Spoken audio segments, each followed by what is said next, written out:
આજે હું મમરાના લાડવા બનાવું છું. તો એના માટે મેં 3 વાટકી મમરા લીધા અને 1 વાટકી ગોળ લીધો છે. અને હવે હું મમરાના લાડવા બનાવું પછી તમને બતાવું તૈયાર થાય એટલે. ફ્રેન્ડ્સ, 1 વાટકી ગોળ લીધો છે અને ચોથા ભાગનું પાણી લીધું છે. અને હું એનો હવે પાક કરીશ. અને પાક કઈ રીતે તૈયાર થાય ને કેવો કરવાનો એ પણ હું બતાવું. અને હું આ લાડવા વાળું છું. જુઓ, આ લાડવા તૈયાર. મમરાના લાડવા તૈયાર.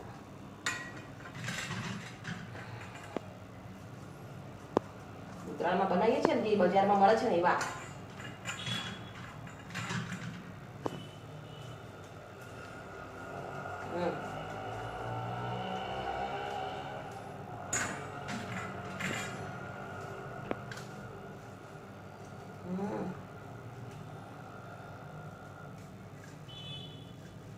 લાડવા તૈયાર થઈ ગયા છે.